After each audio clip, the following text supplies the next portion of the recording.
NATO में शामिल होने के मुद्दे पर फिनलैंड और स्वीडन की राह में तुर्की रोड़ा बन गया। तुर्की ने इन दोनों देशों पर आतंकवाद का समर्थन करने का आरोप लगाया। यूक्रेन पर रूस के हमले के बाद फिनलैंड और स्वीडन ने नेटो में शामिल होने के लिए एड़ी चोटी का जोर लगा दिया। और ये बात भी सामने आई कि फिनलैंड इसी महीने नेटो में शामिल होने के लिए आवेदन करेगा। लेकिन इसमें नया मोड़ तब आ गया जब तुर्की ने फिनलैंड और स्वीडन पर आतंकियों को पनाह देने का आरोप लगाते हुए उनके नेटो में शामिल होने पर ऐतराज जता दिया, जबकि तुर्की खुद नेटो का सदस्य है।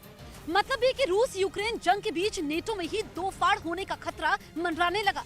कहा तो ये भी जा रहा है कि तुर्की वीटो का इस्तेमाल करके दोनों देशों को नेटो का सदस्य बनने से रोक सकता है। तुर्की के इस कदम से सीधा फायदा रूस को होगा, क्योंकि ये दोनों देश रूस के पड़ोसी हैं और अगर ये नेटो का हिस्सा बन जाएंगे तो इस सैन्य संगठन की सेना रूस के दरवाजे पर खड़ी हो जाएगी।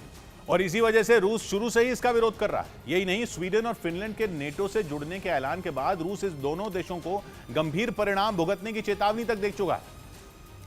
और तो और रूस ने फिनलैंड से जुड़ी अपनी 1300 किलोमीटर की सीमा पर सेना तक तैनात कर दी। यही नहीं, पुतिन ने परमाणु हथियार और हाइपरसोनिक मिसाइल भी तैनात करने की धमकी दी। लेकिन रूस की इन धमकियों के बाद भी फिनलैंड और स्वीडन नेटो में शामिल होने के अपने फैसले पर अडिग रहे। इसके बाद पश्चिमी मीडिया की तरफ से ये तक दावा किया गया कि पुतिन बौखलाहट में यूक्रेन की तरह ही फिनलैंड और स्वीडन पर हमला बोल सकते हैं। लेकिन अब तुर्की ने भी इन दोनों देशों के नेटो में शामिल होने का विरोध शुरू कर दिया। हालांकि तुर्की को अपने इस कदम से अमेरिका के नाराज होने का डर भी है, क्योंकि अमेरिका चाहता है कि समान विचारधारा वाले रूस के सभी पड़ोसी देश नेटो का सदस्य बने, ताकि रूस की घेराबंदी की जा सके। ताकि नेटो का सदस्य होने के बाद भी तुर्की इसके लिए राजी नहीं।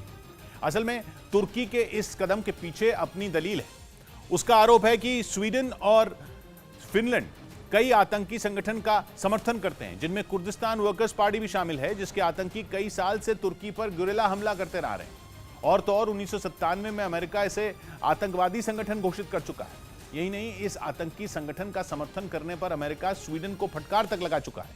लेकिन तुर्की का आरोप है कि अमेरिकी फटकार के बाद भी फिनलैंड और स्वीडन इस आतंकी संगठन को हथियार मुहैया करवाते हैं। यही नहीं, इस आतंकी संगठन के सीरिया में भी कई ठिकाने हैं।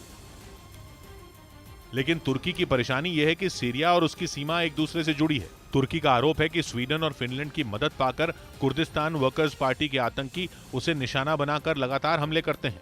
इसी वजह से तुर्की सीरिया में रूस के साथ अच्छे संबंध चाहता है, क्योंकि सीरिया के राष्ट्रपति बशर अल असद रूसी राष्ट्रपति पुतिन के बेहद करीबी हैं, जबकि तुर्की और सीरिया के संबंध ठीक नहीं हैं। लेकिन नेटो का सदस्य होने के बाद भी तुर्की और रूस के बीच अच्छी दोस्ती है। ऐसे में तुर्की रूस के जरिए सीरिया में अपने ऑपरेशन को अंजाम देने या यूं कहें कि इस आतंकी संगठन के खिलाफ कार्रवाई में जुटा है, ताकि आने वाले दिनों में सीरिया की तरफ से उसे किसी तरह की कोई दिक्कत का सामना न करना पड़े।